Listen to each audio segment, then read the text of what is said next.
Welcome at 5 Minutes with Errol Musk. I'm Anneke, clinical psychologist. Welcome, Errol. Thank you. There's so many articles about Elon asking about his past and about who his father is. Yes? This kept on for many years and the questions keep on coming. So I've received a question, why have you decided now to talk about Elon? After all these years? Yes. Well, let me tell you a story.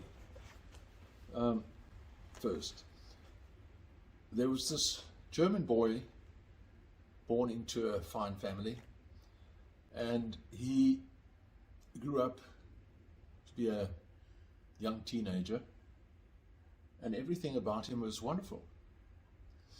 But there was one thing that was a problem. Mm-hmm. He never said a word. He never, ever spoke. And this, of course, was quite a big worry to his parents, but they learned to live with it. One day the boy came home from school, and his mother put some soup down in front of him, and he started with the soup and then turned to his mother and he said, "This soup is cold." Well, you can imagine his mother, she jumped up with excitement. She couldn't believe it. "You've spoken," she said, "you've spoken. Why have you never spoken before?" And he said, "Well, everything's been all right up until now." Okay, I've got that.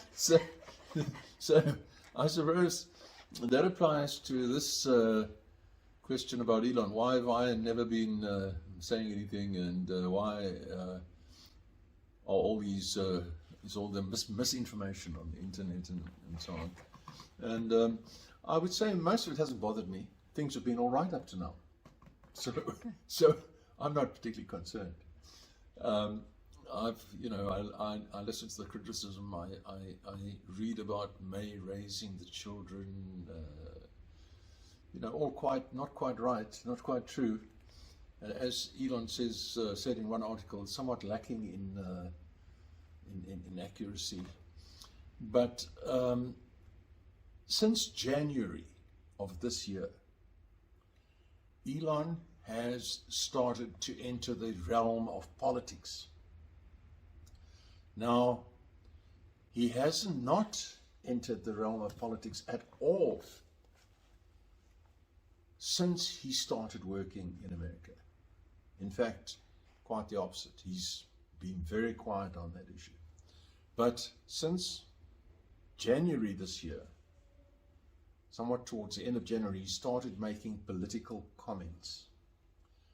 So I immediately sent a message to him saying, "Elon, you are entering the realm of politics. Are you aware of the fact that you are entering the world of politics?" I said to him, "It's a good thing if you are, but I must tell you that politics is 50% or more than 50% of everything in life. We tend to think, most people don't know that. They think their plumbing business or their electrical business or this or that is all about life. No. Politics is 50% of everything, or more than 50% of everything in life. And it takes a long time to understand this. And the rest of life is in the remaining 50%. Everything else is in the remaining 50%. It's almost like living on the coast, where you have the sea on one half of your coastline and the land on the other. So you've got the use of the land, but you haven't got the use of the sea. So politics versus the rest of life is like that. And you could call the deep blue sea politics. It's a very dangerous place to be in. It's not the same as private initiative, private working, and so on. You are not treated fairly. It is a world of lies. It's a world of sabotage. It's a world of betrayal. And the reason for all those things is because if you are successful on the trail, you reach the peak and you become the leader or the leaders, and you can tell everybody else what to do. Now, Elon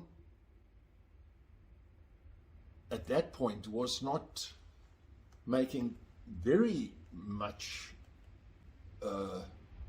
political comment, but I noticed it starting to escalate, and so I sent him more warnings that these people that you are talking about are not people who play games.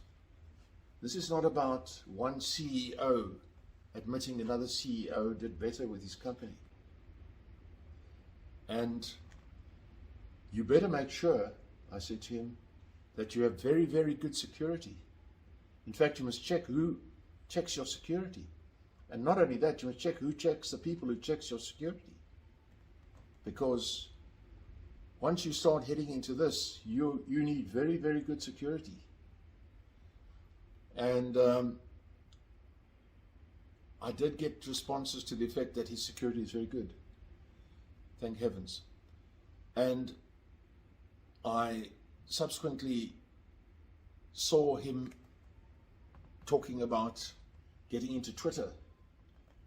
Now, that is a major step into the realm of politics, because Twitter is to my mind, a fake news outlet. It is filled with fake information. It denies people true knowledge. It feeds people lies. In fact, it was so obvious to me that when I first thought of joining Twitter, because they send you adverts, I entered my name and they said, I'm already on Twitter. So I looked into this and I found that there's a person by the name of Errol Musk who already has 458 posts at that time. So this was some time back. So I immediately took steps to ask for that to be removed from the Twitter from me. That's on me. And of course I realized, well, since then, and reading the stuff that Twitter was coming out of Twitter, that it's rubbish. It's designed. It's a propaganda machine. So when I heard Elon is talking about buying Twitter, I realized, wait a minute. And he talks about fair speech and everybody having a fair shake, and he doesn't realize that in politics that doesn't work like that. And so I started talking more to him and sending him warnings, and specifically that taking over Twitter is like kicking out one of the legs of their four-legged table. So when you do that, the table's going to fall over. So they're not going to take that very lightly. And so my fear drove me to start saying something about it. And since then, fortunately, Elon has started to do the same thing about looking into Twitter, and he's established that it has many fake accounts, so many fake accounts. It can be honestly said that it is probably like that with everything that they do. Thank heavens he has realized this and not pay them the type of money that he's talking about, because he's buying a hollow chest. And it's for that reason that I have started speaking about him. And in the course of doing that, you and others have asked me other questions that I've decided to answer for the first time. I raised him, spent very little time with his mother. he has pleased me to the point that, like the little German boy, I had no reason to make any comments because everything's been all right up until now, as the German boy said to his mother when she gave him some cold soup. Thank you. Thank you, Errol.